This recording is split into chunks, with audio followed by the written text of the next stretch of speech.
Well, this is a sketch about the fact that Lenny is going to stop presenting the show. And we thought this would be a difficult challenge for BBC executives, so we've got the cast of W1A back together. The W1A team are either possibly saying farewell to him or auditioning for his replacement. Lenny! Hi guys, sorry I'm late. I'm exhausted. That was 15 pages of script to learn, because W1A don't mess around.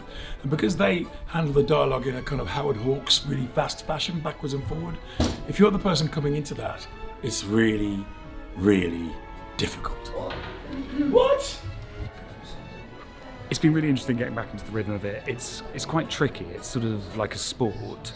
It's very wordy. We're running the lines a lot. It's been so surreal being back with everyone because it's been a really long time. But no, it's thrilling. It feels like nothing's changed.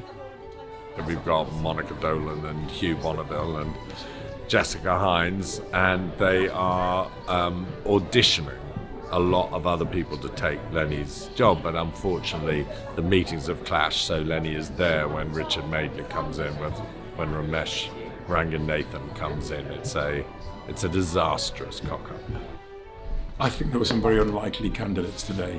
Mo Farah, I could see him doing it, and Bluey was very, very good, very presentable. Pudgy shouldn't even be here. Hey!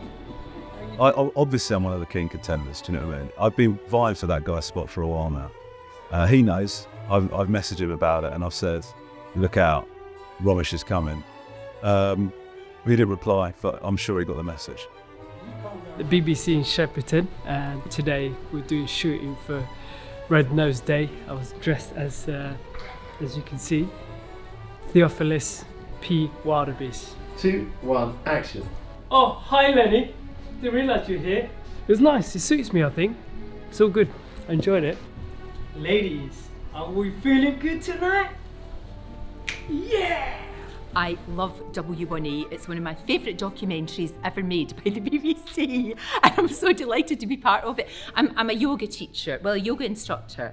Well, I'm trying to get people to get rid of their jelly bellies with Lorraine Kelly. Doesn't that have a ring to it? Lose that jelly belly with Lorraine Kelly.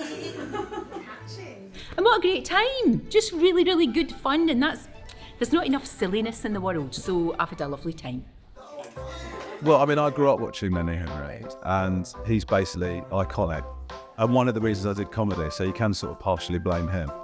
But I think one of my both best and worst memories is when I first met him, because obviously it's like somebody that you really look up to.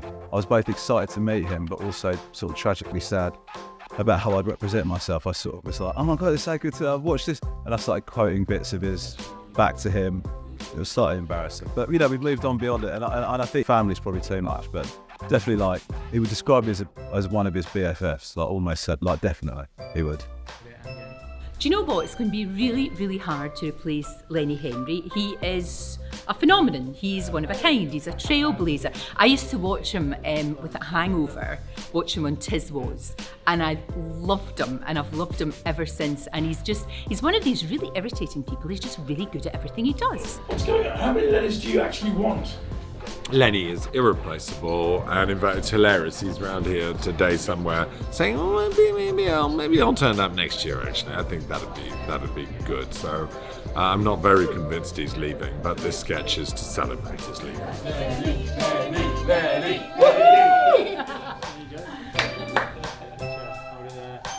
Let's go and have a pint and talk about the good old days.